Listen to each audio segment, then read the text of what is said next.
Perfect.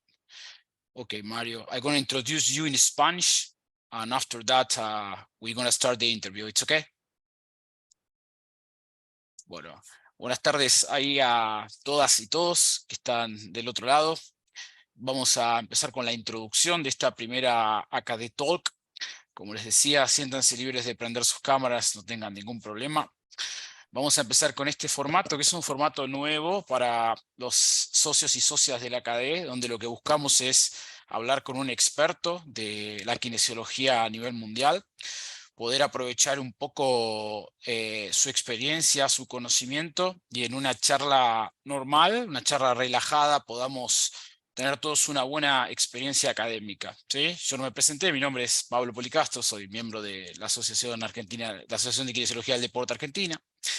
No soy traductor, soy cocinero aparte de kinesiólogo, pero la idea un poco es traducir lo que va a decir Mario. Obviamente no es una traducción perfecta, por lo cual si surge alguna pregunta o lo que sea pueden escribir en el chat y lo vamos a ir hablando, es un poco la idea. Y también pueden ir escribiendo sus preguntas a lo largo de la entrevista en el chat, no esperen hacia el final, vayan poniéndolas antes, así las vamos formulando. Y bueno, voy a presentar a Mario. Presentar a Mario es una responsabilidad enorme, porque Mario es un referente de la kinesiología a nivel mundial. Mario es una persona que tiene aproximadamente más de 100 publicaciones, ha escrito libros, ha escrito capítulos en el libro. Es un kinesiólogo del deporte que vive en Suiza, ¿sí? Y es un referente mundial en diferentes áreas, como por ejemplo lo que es la prevención de lesiones. Dentro de lo que es AKD conocemos varios de lo que son sus trabajos, como ha sido, por ejemplo, su guía de prevención de lesiones a nivel de lo que ha sido rodilla, por ejemplo. Entonces, hoy estar acá es algo muy lindo tenerlo con nosotros. Mario es una persona que transmite mucho, no solo transmite conocimiento, sino también transmite respeto y transmite mucha bondad. Es una muy buena persona. Así que vamos a comenzar un poco con la entrevista. Mario, we're going to start with the interview. I think that the interview is going to be in Italian. Sto studiando italiano, ma ho ancora bisogno di tempo e sicurezza per parlarlo. Quindi vi parlerò un po' in inglese e un po' in italiano. But we're gonna we could start with English. Okay, Mario, No thanks so much. Thanks so much for your time. We really appreciate your time. We really Thank you. appreciate having you. It's not your first contact with the AKD. You was in Argentina in which year, Mario? ¿En qué año estuviste en Argentina? Yes, I was at the conference in 14. Okay, So a few years ago, yeah. estuvo en la Argentina en el Congreso en el 2014. How was your experience? Was it a good Congress? Yes, it was a good Congress. Muy bien. Amo Buenos Aires. I was there several times in the past, so I love everything there, yes. But the conference was good. Was good. Le gustó le gustó la conferencia, le gusta Buenos Aires, estuvo un par de veces en el pasado. Le voy a preguntar qué estuvo haciendo. You was in Buenos Aires in the Congress, but also working, or how was the past experiences? Yeah, I mean, mainly I was there for when we had many activities for the 11 plus program, and we had also cooperation with the several countries around the world. So I was also there in South America, so mainly Brazil, and then Argentina. And I think I was 3 times, I think 11, 12, 13. Yes, and I was Ezeiza, yeah, a few times. We had some courses there, yeah, it was a great time. Él estuvo varias veces en Latinoamérica, no solo en Argentina, también en Brasil, porque él estuvo trabajando en lo que es el FIFA 11+, en todo lo que es la parte del programa. Para quien no lo sabe, él está involucrado con el FIFA 11+, vamos a hablar de esto a lo largo de la entrevista. Okay, Mario, very good information. You know that for many of us, you are a key opinion leader. We have a big respect of you because you are a man that you have been living a lot. You know, you see, gray hairs. You have a huge experience, you know, working hard, traveling around the world. You know a lot about the world. So it's interesting the answer. It's interesting the question about how did you start? How did you start? How was your experience in the university? Or how were the last steps to decide the next steps? You understand my question? Yeah, I think so. So how everything came up, you mean? So Yes. yeah, I mean, yeah, it's a long story. I don't know. I had the PT school. I was at PT school. Then I came to Zurich, working in an orthopedic and sports medicine clinic. Then I was involved in sports, and then at a certain point, I felt that it was good to look for another experience, to go somewhere else, and then I wanted to go to US, and it was not possible to do just a fellowship, but then I did a master science there, and I stayed about 2 years in Pittsburgh, which was a great experience. But then I came back to Zurich and in my clinic, and then I work partial time, so clinical, sports, and then also research. And then I got involved with FMARC, the center of the medical center of FIFA.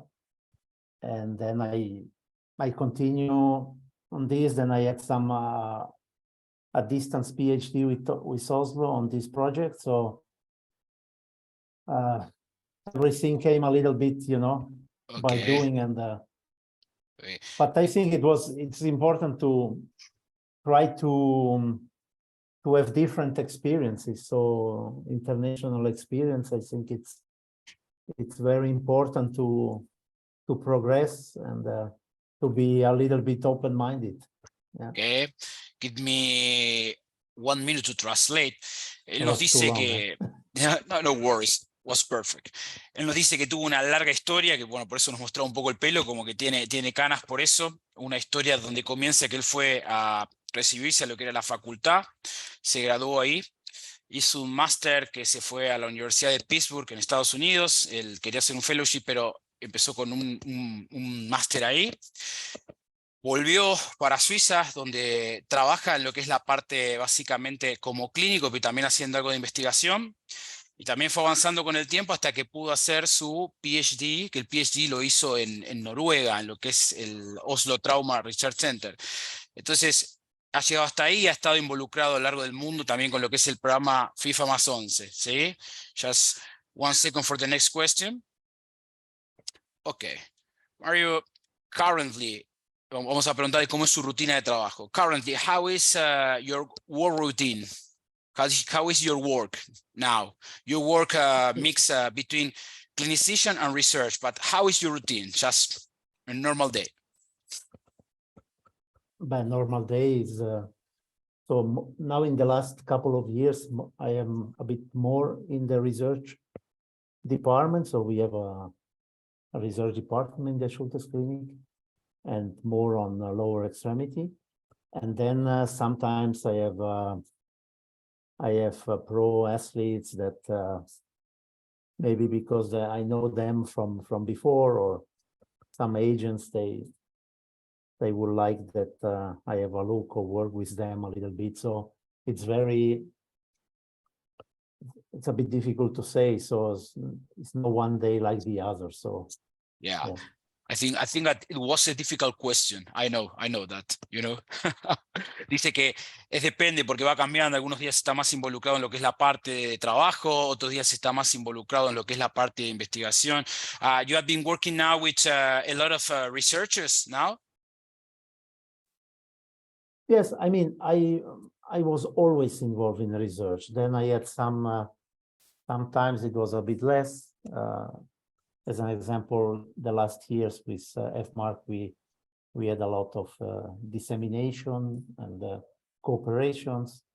And then otherwise, I have always a position in the lab. We have a neuromuscular research lab, working with colleagues like Mafioletti, as an example. And the focus is mainly on knees and then hips.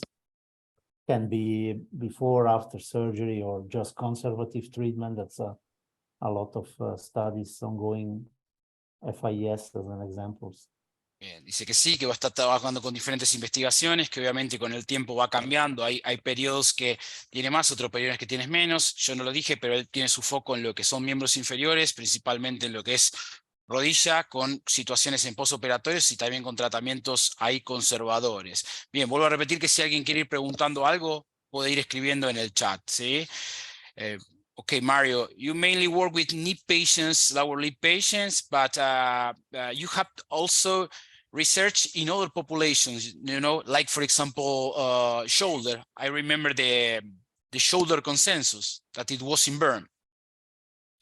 Yeah, but just a little bit shoulder. I mean, let's say I gave the idea to, because we did some consensus meeting in the past at the Swiss conference.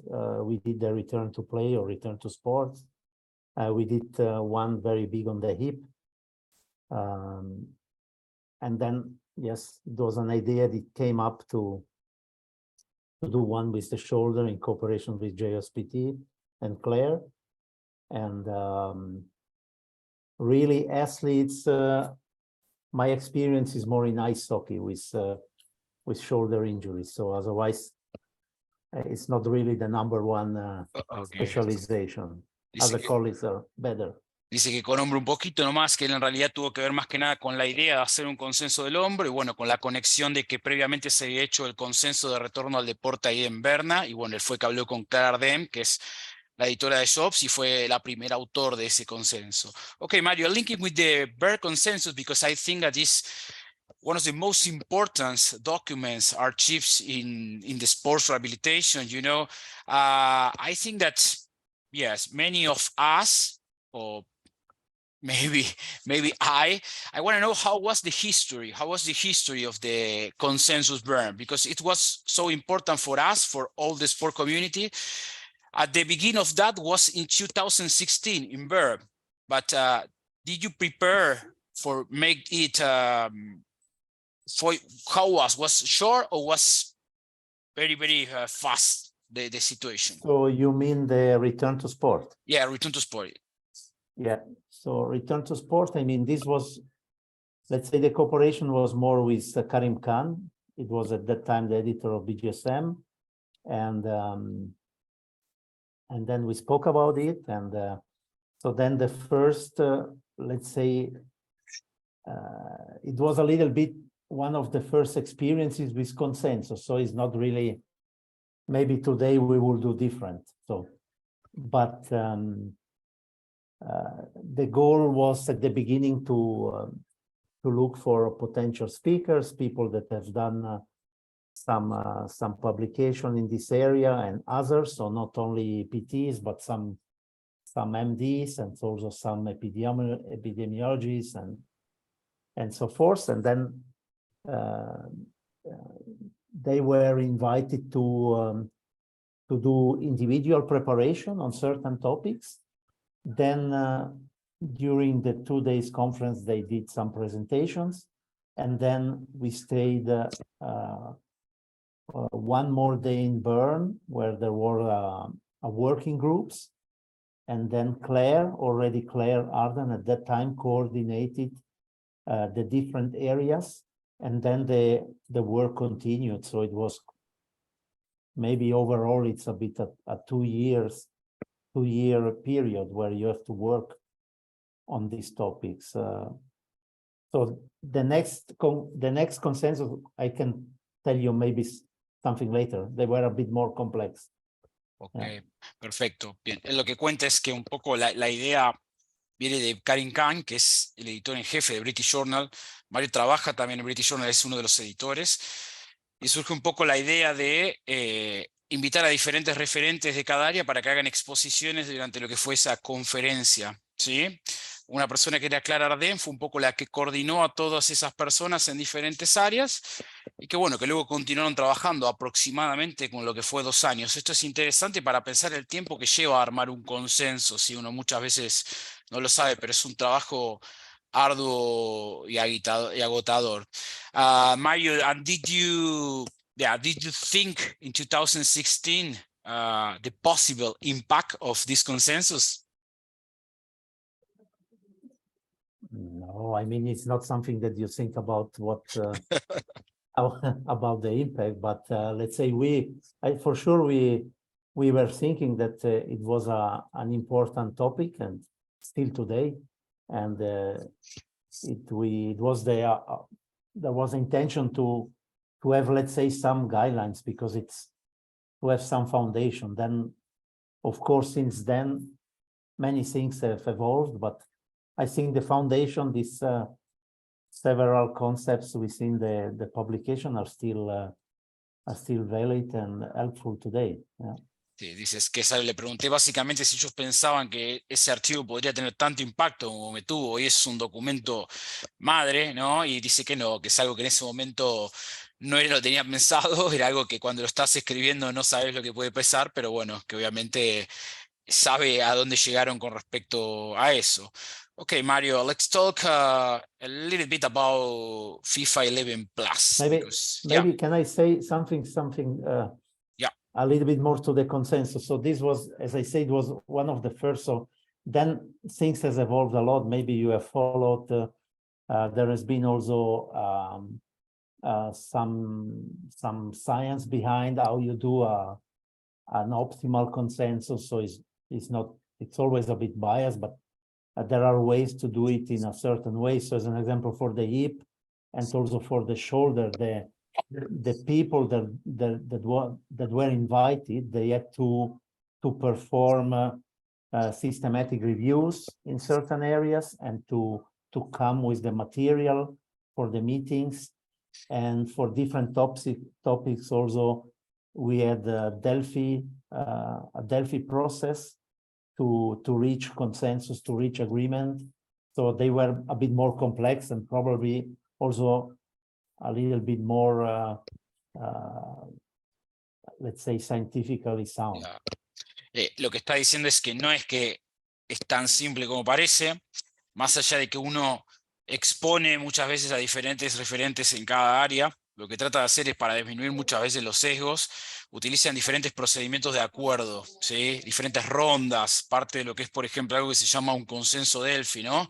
Que es una serie sistematizada de pruebas para tratar justamente de llegar a un acuerdo evitando ciertos sesgos. Eso es un poco lo que nos está diciendo. Perfect, Mario. Okay, now yes, linking with the FIFA 11 Plus. You are very involved in the promotion of FIFA 11 Plus around the world in the past and now. How is your work with this point? How is your work in the proliferation of FIFA 11 Plus? Yes, actually, I was involved since the very beginning, when it was developed. So it was back in 2005, 2006. So before we had another smaller program called 11. So it was from 2003. So yes, then let's say as from 2009, let's say the organization, the FIFA, they decided not only to continue some research, but to promote this knowledge. So and the first way was via the national football organizations, and which I think it was a good initiative to promote, to spread our knowledge. Then the center was closed in 2016, so we stopped the work in 2016. And but I'm still having contacts with different people, different institutions around the world, and I was involved in either studies or projects. So I think let's say the program, the idea behind this, and there has been also several applications of this. It's still I think interesting, and I think still things are still around. Yes. Bien, él cuenta más o menos que estuvo desde el año 2009 hasta el 2016 trabajando un poco en lo que fue la promoción y creación ahí del FIFA 11 más alrededor del mundo, que actualmente no está completamente involucrado, pero sigue en contacto con muchas de las personas que están ahí, con algunas de las instituciones. Piensa que es algo interesante.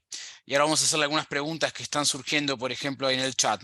I have some words for the people here. For example, how long you have been studying for creating the FIFA 11 Plus? How long, or how was the time that you need for create the FIFA 11 Plus, approximately? Yeah, I mean, it was not alone. It was a group of people, and Yes. it was a cooperation with Oslo, with Santa Monica, and we had a lot of also coaches, players. Yeah, it was about a 2 years process. Then it was piloting study, and then the very first randomized trial was in Norway in 2007 in youth female athletes. So this was the very first. Yeah, then other work came up in Canada, in USA with the males. A colleague in Africa did it alone with young African, and there was something in Japan. Yeah.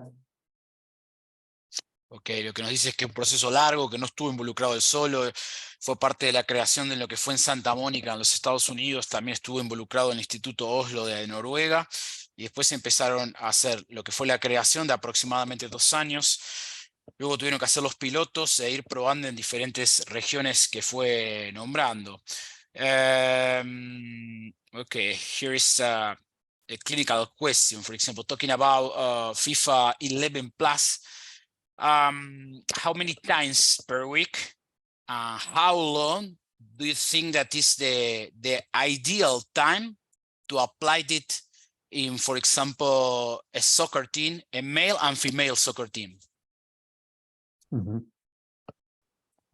Yeah, I mean, I can answer, let's say from the studies, just the controlled trials, then it was always 2 times a week, 2 to 3 times a week. So the effect is 2 times a week done before training, because what has been done before match is not really studied. So, and they were also doing only the running stuff. So 2 times a week, and let's say maybe 15 to 20 minutes. It can be less. There are some other examples I've demonstrated 15 minutes. I think the more the key is to have this regular performing. So then something very interesting has been done in the last years in Australia. Wallan, a colleague, he did also the similar studies, and he did let's say the part 1 and 3, let's say the more dynamic stuff before training, and the exercises of the part 2 at the end of the training. So this may be trying to promote more compliance, or just to have a change, and they found also a similar impact. Bien, es una respuesta. Ok, él habla de una respuesta larga, básicamente, donde explica un poco qué es lo que pasa en algunos estudios con respecto al grupo control. Más que nada respecto a la pregunta que hacía Gianluca ahí, él está hablando aproximadamente 2 o 3 veces por semana y habla de un tiempo mínimo entre 15 y 20 minutos, y después hay que ver exactamente en qué parte usarlo, ¿no? Respecto a cada uno de las diferentes situaciones, para ver cómo mejorar un poco lo que es la adherencia. Y justamente hablando de adherencia, vamos a combinarlo con otra pregunta acá. Another question, Mario, is about the compliance. What do you think is the first step, like a sport physio that works in a team, to try to make better the compliance in the sports prevention program?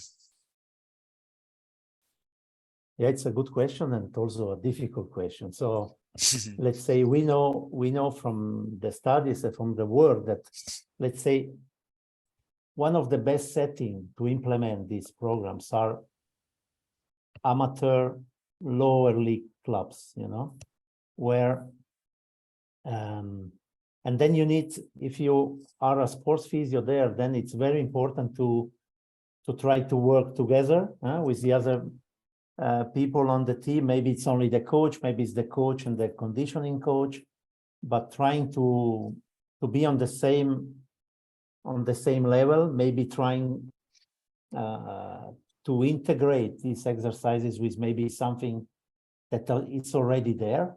So and then to have when you have this willingness that everybody agrees to work in this area,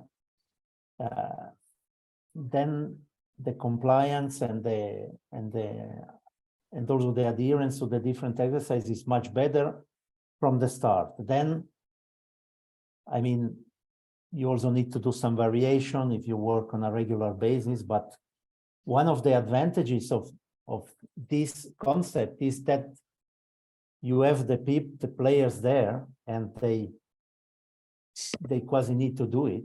No, they have to do it. So it's much easier to control that when you say, oh, you can do it at home, or you can do it when you have time, or and but of course it depends a little bit on the setting, which league, which academy, or whatever. So bien, voy a tratar de resumir un poco porque dijo muchas cosas, pero voy a tratar de dar un poco el mensaje que yo entendí.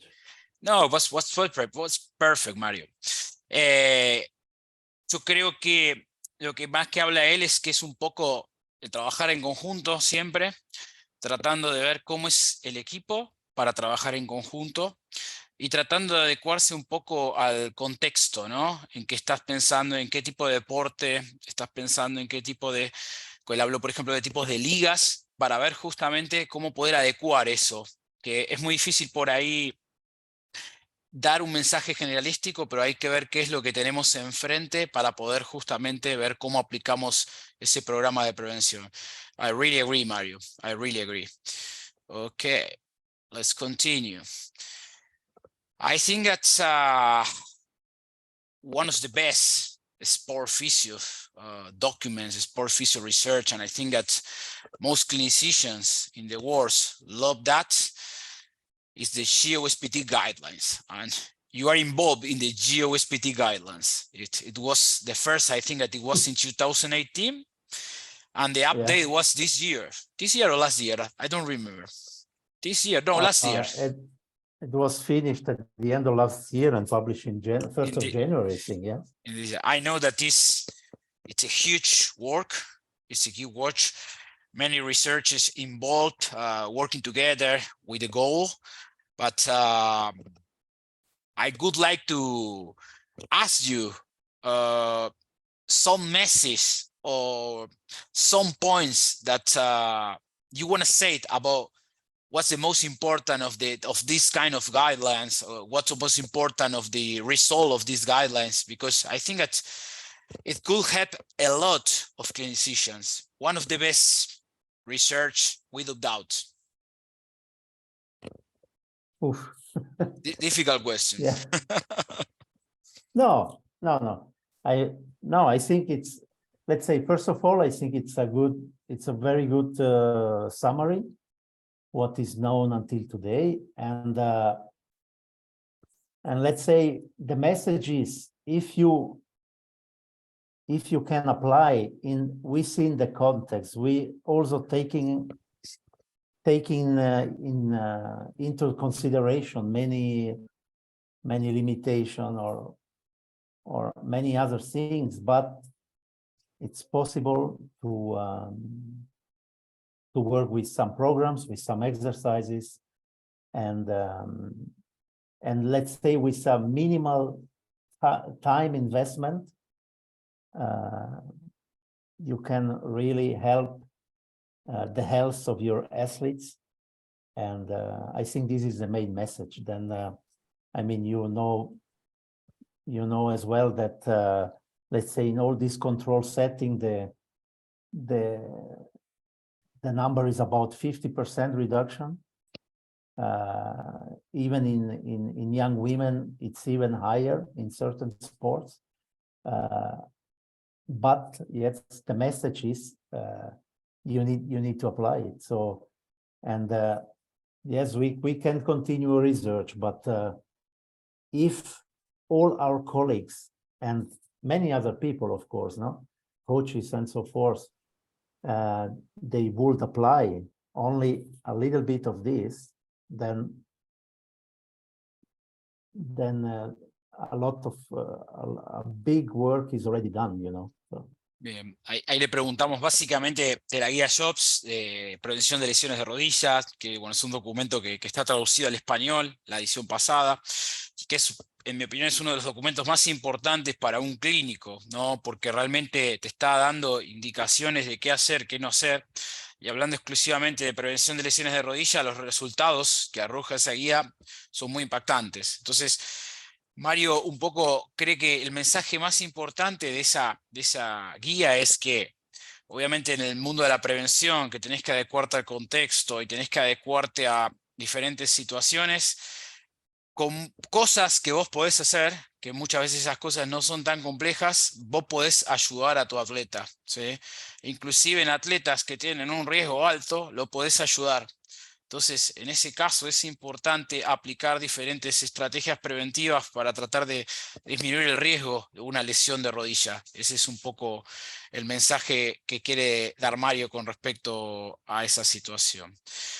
Just for curiosity, Mario, the idea was from Rotterdam, the idea of the GOSPT knee prevention guideline, or how was the history? Yeah, I think JOSPT has a long history of promoting these guidelines, and I think in the past they came up from the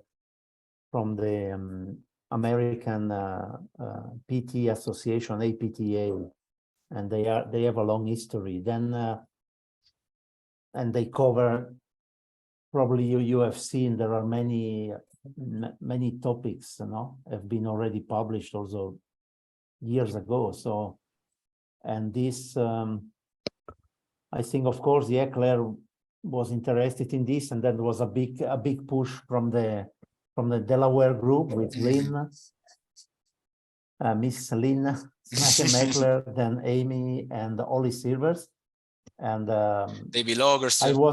They just invited me. Yes, yeah. I worked a lot with Ollie, a little bit with Lynn as well, and Amy in the past. So they just invited me for this. Yeah. Cool. Ahí nos cuenta un poco que en realidad, bueno, Jobs tiene un historial de publicaciones ya con lo que son sus guías clínicas, ya desde hace bastante tiempo, y bueno, un poco en lo que era una guía de prevención estaba involucrada lo que era la Asociación de Kinesiología Norteamericana, y que bueno, que surgió un poco por Claire esta idea de armar una guía, y bueno, fue convocando diferentes personas, como es el caso de Lynn Snyder, Amy Arundel, toda la gente ahí del grupo de Delaware, y bueno, y obviamente lo invitaron para poder hacerlo. Was great, Mario, was great. Ok, si alguien tiene alguna pregunta, quiere ir poniendo en el chat, no tenga vergüenza, por favor, siéntase libre. Dice acá, one question in the chat is, Mario, what's your favorite pasta? No, this is my question, sorry. Pasta, I love many types, so many types. It's well done, so spaghetti, classical, so macaroni. I like macaroni, yes. But what is You the... too? For me, I think lasagna. Lasagna. Lasagna di ragù. Lasagna di ragù, della mamma. Della mamma. Esattamente. Yes. Okay, Mario. Maybe can I say something else about the 11 Mas? Yeah. Maybe something that it's that it was.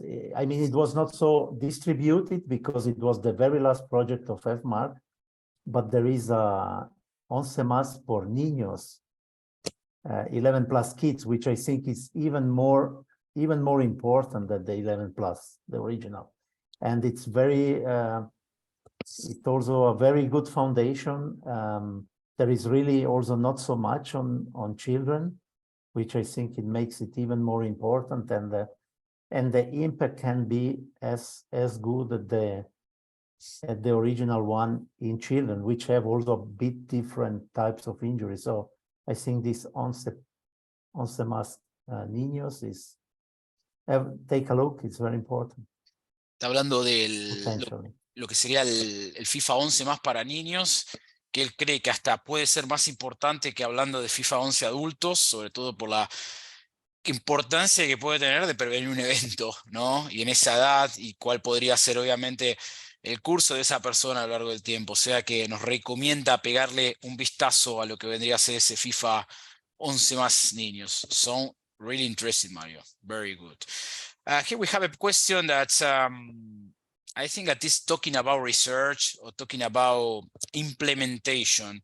What do you think is the next step to try to make better the compliance in the prevention injuries? The next step. Difficult question. I don't. A good, very good question. I don't know if I have the answer. So implementation science is really something that came up. Let's say the beginning of the prevention program was here. Many things we didn't know and other research group know. And then implementation science began a bit later, so maybe a few years later. And so it took a long time also to better understand. So nowadays, there is much more information about barriers, facilitators, when you work with those programs or exercises in sports at many levels. There are also more research also what the coach is saying, what the athletes think, what the physio think. So it's and there are also some very good models, and some of the recent programs which are still, let's say, they are being researched, some in Australia as an example. They have been built with this idea, so it has a lot to do with context. Let's say for a given sport, I don't know, rugby in Argentina, you define at which level you want to do something, and maybe community rugby, and then you try to bring different people on the table, so it can be kinesiologo, but the coach, the conditioning coach, maybe the club representative, maybe the one from the league, arbitros, and then based on what is going on and what you already done, you try to put together an intervention. Maybe it's not only a program or a protocol, but let's say a strategy, so having done this, you have a much better, let's say, compliance and buy-in from the beginning, and then you try to work with this for a project or for a nationwide project. So this is, I think, this was what has come out of all this implementation science, which is also very complex, but there are some very good examples, and I think there will be also some published results with this type of work, and it really helps for when you work, let's say at any level, when you take care of barriers, facilitators, the context. Yeah. Bien, dice que básicamente es una pregunta difícil, que hay un problema de que hay un gap entre lo que vendría a ser justamente la información y cómo muchas veces esa información después implementarla, que hay que tener en cuenta a todas las personas que forman parte de ese contexto de prevención, ¿no? Habló de diferentes personajes, no solo kinesiólogos, incluso habló hasta de referís. Y teniendo en cuenta todo lo que son esas barreras y todo lo que son esos facilitadores, poder implementar una estrategia. Es una pregunta bien abierta, pero hay que seguir un poco pensando en esas posibles soluciones. Mario, one second. Do you think that the prevention's injury program should be implemented with more frequency in people with past injuries? Or is the same for all athletes? Yes, good question. So here there are also some work that has been done. So I think you need to differentiate. primary prevention for, let's say, everybody.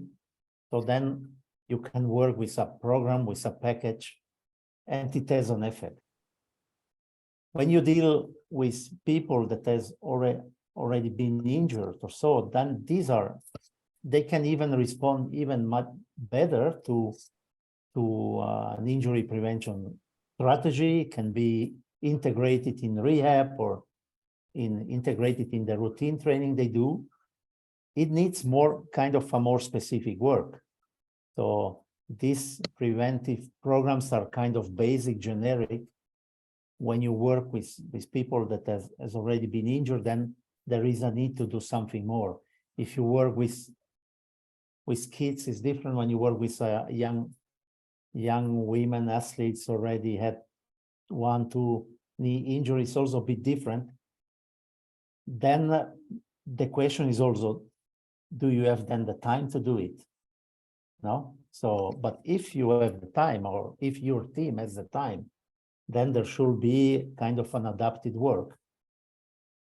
Bien, Mario lo que dice es que es muy buena pregunta y que hay que diferenciar un poco en lo que es prevención primaria de una persona que no tuvo antecedentes de lesiones y la prevención de una persona que ya tuvo una lesión, donde por ahí aparte de hacer un programa general, tiene que hacer algo específico para la lesión que tuvo. Pero más allá de todo eso que es importante, una de las cosas que hay que preguntarse es si realmente tenés el tiempo, ¿no?, para hacer esto, porque obviamente es tiempo de trabajo y esto está dentro de un contexto deportivo. Es uno de los grandes problemas que tenemos muchas veces en la aplicación de programas preventivos. Excellent, Mario. Okay. Mario, one of the last questions. Tell us a little bit, how is your role in the Swiss Sports Physiotherapy Association? Yes, so I am one of the dinosaurs of the associations. I am one of the old guy who founded the association, and I am still in the committee because maybe until now we didn't have enough young people involved. So I hope that now we have some new guys coming in, and I am only waiting at the moment that the young people can continue. So, but I'm happy to help. So, yes. So the association was founded in 2002. Yeah. 2002. Perfect. Él dice que está desde la asociación desde el principio, fue fundada en el 2002, que está desde hace bastante, hace un chiste que es como uno de los dinosaurios porque hace mucho tiempo que está ahí involucrado y que bueno, obviamente está siempre dando lugar cuando aparecen nuevas generaciones un poco. Mario, do you think that it's important be involved in the Sport Physiotherapy Association to try to modify the sports situation in the country? This question is I think that is in order that sometimes it's very easy, criticize. It's very easy to asking things, but sometimes, for doing some things, we need working hard, we need interacting, we need making things, and I think that this is important to try to make better, to try to make bigger our sports association, but working hard. What do you mean? Yes, trabajo duro, como la selección. Necesita trabajo muchos años por obtener pequeños steps. But as an example, with our association, I mean, we took several years, as an example, to work with the other sporting association. Swiss Olympic is let's say, the umbrella organization of all different sports organizations. But now, since maybe 5-6 years, we have even a contract, so partnership contract. The Swiss Olympic was also involved in these accreditation levels, which were based on the IFSPT competence. So everything. So it takes years of work, of course, but it's feasible. So it's you also need some diplomacy. So Swiss diplomacy helps a lot. Yeah. because there are many other ideas, interest, and so. But I think if you can work continuously, trying to keep to having certain goals, and so working hard, and you can reach something. Habla un poco de la importancia de trabajar duro para modificar las cosas, cuenta un poco cómo es la situación ahí en la Asociación Suiza, cómo se han involucrado y cómo muchas veces también han tratado de adecuar un poco sus reglamentos y normas basados en lo que es la IFCPT, que es la Asociación Internacional, que la AKD forma parte también. Y bueno, se trata un poco de eso, de trabajar duro para modificar las cosas. Ok, Mario. I think that this is gonna be the last question, but it's not the question.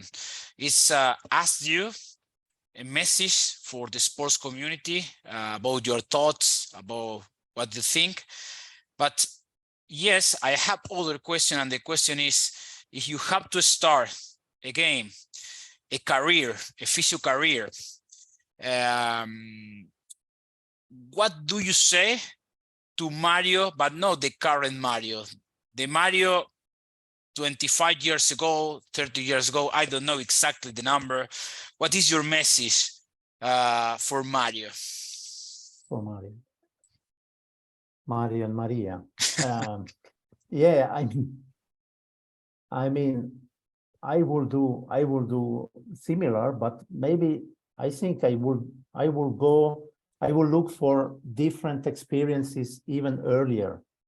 So because if there is something I think important is try to get out of your box, of your four walls, and if you have the chance, of course, but try maybe to visit another country, maybe if you can visit another continent, trying to have different experiences, not only going to congresses, but really to see what other colleagues in are working in sports PT. And if you have, I mean, Switzerland is a small country. If you have Argentina is already a big country. So South America is very big. So I've tried to expand already there. Then you go north, and maybe sometimes you can oversee, because I think this is something that can enrich a lot. And of course, you can read papers, you can surf the net, PubMed, and many things. But really, these exchanges are very important, and I think this is the most important. And then I tell you something at the end. Ok. Bien, lo que yo le pregunté es básicamente que es un mensaje para todos los que están del otro lado, y preguntándose al mismo, si tuviera que predecirse algo, ¿qué cambiaría de cuando arrancó a estudiar kinesio? Básicamente, si haría algo diferente, y él cree que haría lo mismo, pero sí cree que buscaría un poco más experiencias de otros fisios, experiencias de otras partes del mundo, experiencias de otras partes del país, porque cree que si bien uno puede ir a los congresos y aprender y todo, son las cosas que a uno lo terminan nutriendo muchas veces, incluso no solo leer un paper, sino también tener ese tipo de experiencias pueden ser muy nutritivas. And what is the last message, Mario? Yeah, the last message is for you and for all your colleagues in AKD. Please organize the next World Congress in South America, somewhere, Buenos Aires or somewhere. Cooperations, I don't know, because it has to go out of Europe now. So, Mario if you dice, need help, yeah. I'm happy to help. But you need really to try to bring it there. Mario lo que dice es, el mensaje para mí y para todos los que están acá, es que el próximo Congreso Mundial de FCPT se organice en Latinoamérica, fuera de Europa. Ahora el próximo congreso va a ser el año que viene en Noruega, el año pasado fue en Dinamarca. Él pide que lo hagamos por acá, que obviamente él está para ayudarnos a participar y todo. Ok, Mario, I wish it. Mario, thank you so much for your Trabajo time. duro. Yes, trabajo duro, working hard. I'm going to speak in Italian to close the AKD interview. Let me try. Mario, ancora una volta, grazie mille per essere stato con noi in questa intervista. Grazie mille per la tua professionalità, la tua umiltà. Sei un esempio per molti di noi. Spero di rivederti presto e di poterti riaverti un giorno in Argentina. Sei veramente grande, Mario. Un grande No, por abbraccio favor. e grazie mille. Sí, muchas gracias a ti, a todo el mundo. Fue un placer y sí, me gustaría mucho Thank ser you una so. otra vez a Buenos Aires. Of course, of course. We hope it. We hope it. Thank you so much, Mario. All the best. Have a nice days. Thanks so much for your time. I know that you are in the future 5 hours ago, 5 hours ahead. It's time to go to the bed. So thank you. Thank you so much. Thank you. Muchas Bye bye. gracias. Chao, Chao, Chao, chao. chao. Chao. Gracias a todos. Chao, chao.